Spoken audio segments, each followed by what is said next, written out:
আজকে আমি বানাচ্ছি ডালিয়ার ধোসা। এটা বানিয়ে দেখবেন, ভীষণ ভালো লাগে। আপনারা যদি উপোস করছেন তাহলে কিন্তু এটা একদম পারফেক্ট। উপোসের জন্য, খাওয়ার জন্য একদম ভীষণ ভালো। প্রথমে এখানে নিয়ে নিয়েছি ডালিয়া। ভালো করে জল দিয়ে ধুয়ে একটু ভিজিয়ে রেখে দিলাম। এবারে কেটে নেব একখানা পেঁয়াজ। তবে যদি উপোসের জন্য আপনি খান তাহলে পেঁয়াজটা দেবেন না।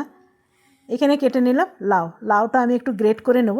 তো দেখুন লাউটা গ্রেট করা আমার হয়ে গেছে। এরপরে কেটে নেব পেঁয়াজ। পেঁয়াজটা একদম কুচো কুচো করে নেব। তবে এখানে আপনি যে কোনো সবজি আপনার মনের পছন্দ মতন দিতে পারবেন। এখানে কেটে নেব একটু ধনেপাতা। পেঁয়াজ, ধনেপাতা, লাউ তিনটে একসাথে আমি মিলিয়ে নিলাম। এরপরে ডালিয়াটা আমি একটু পিষে নেব মিক্সির মধ্যে। সাথে দিয়ে দিলাম আদা, আর দিয়ে দেবো কাঁচা লঙ্কা। এটা একটু চালিয়ে নিই। তো দেখুন একদম মিহি পেস্ট আমি করে নিয়েছি।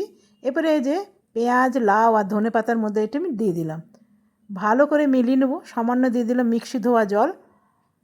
এরপরে দিয়ে দেবো নুন, স্বাদ মতন একটু নুন দেবো।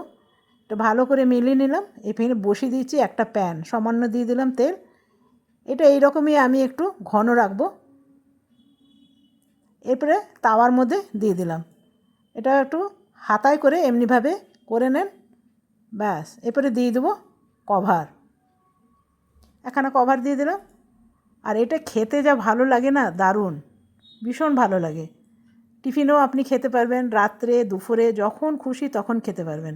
এটা আমার একটা তৈরি হয়ে গেল। আরেকটা আমি সেম প্রসেসেই বানিয়ে নিয়েছি। আজকে আমার তৈরি হয়ে গেল ডালিয়ার ধোসা।